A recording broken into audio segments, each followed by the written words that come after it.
Hello दोस्तों, राधे राधे। आज मैं आपको सुनाने जा रहा हूँ कार्तिक मास महात्म का 9वां अध्याय। राजा पृथु ने कहा, हे मुनि श्रेष्ठ नारद जी, आपने कार्तिक माह के व्रत में जो तुलसी की जड़ में भगवान विष्णु का निवास बतलाकर उस स्थान की मिट्टी का पूजा करना बताया, अतः मैं श्री तुलसी जी के महात्म को सुनना चाहता हूँ। तुलसी जी कहाँ और किस प्रकार उत्पन्न हुई, यह बताने की कृपा करें। नारद जी बोले, राजन, अब आप तुलसी जी की महत्ता की तथा उसके जन्म का प्राचीन इतिहास ध्यान पूर्वक सुनिए। एक बार देवगुरु बृहस्पति और देवराज इंद्र भगवान शंकर का दर्शन करने कैलाश पर्वत की ओर चले। तब भगवान शंकर ने अपने भक्तों की परीक्षा लेने के लिए जटाधारी दिगंबर का रूप धारण कर उन दोनों के मार्ग में अवरोध उत्पन्न किया। यद्यपि वह तेजस्वी, शांत, लंबी भुजा और चौड़ी छाती वाले गौरवर्ण अपने विशाल नेत्रों से युक्त तथा सिर पर जटा धारण किए वैसे ही बैठे थे, तथापि उन भगवान शंकर को न पहचान कर इंद्र ने उनसे उनका नाम व धाम आदि पूछते हुए कहा कि क्या भगवान शंकर अपने स्थान पर है या कहीं गए हुए हैं। इस पर तपस्वी रूप भगवान शिव कुछ नहीं बोले। इंद्र को अपने त्रिलोकीनाथ होने का गर्व था। उसी अहंकार के प्रभाव से वह चुप किस प्रकार रह सकता था। उसने क्रोधित होते हुए उस तपस्वी को ढूंढकर कहा।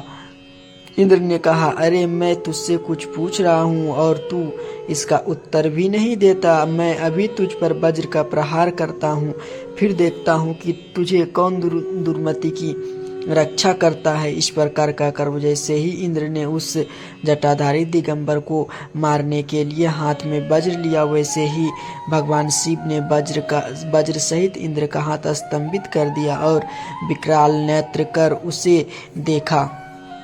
उस समय ऐसा प्रतीत हो रहा था कि वह दिगंबर प्रज्वलित हो उठा है और वह अपने तेज से जला देगा। भुजाएं स्तंभित होने के कारण इंद्र दुखित होने के साथ साथ अत्यंत कुपित भी हो गया, परंतु उस जटाधारी दिगंबर को प्रज्वलित देखकर बृहस्पति ने उन्हें भगवान शंकर जानकर प्रणाम किया और दंडवत होकर उसकी स्तुति करने लगे।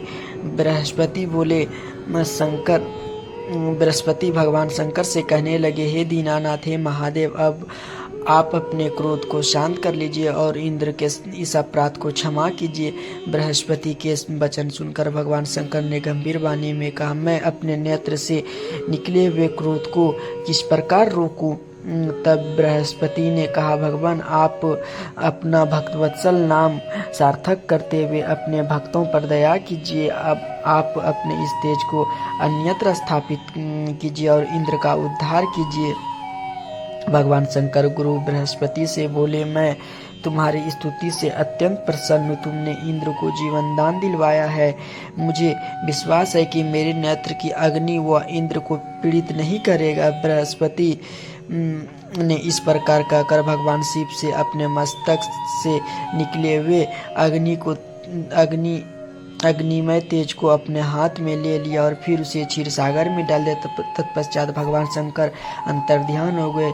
इस प्रकार जिसको जो जानने की कामना थी उसे जानकर इंद्र तब बृहस्पति अपने अपने स्थान को चले गए। श्री कार्तिक मास महात्म का 9वां अध्याय संपूर्ण हुआ। राधे राधे। दोस्तों, कमेंट बॉक्स में जय जय श्री राधे और जय जय श्री हरि जरूर लिखिएगा। राधे राधे।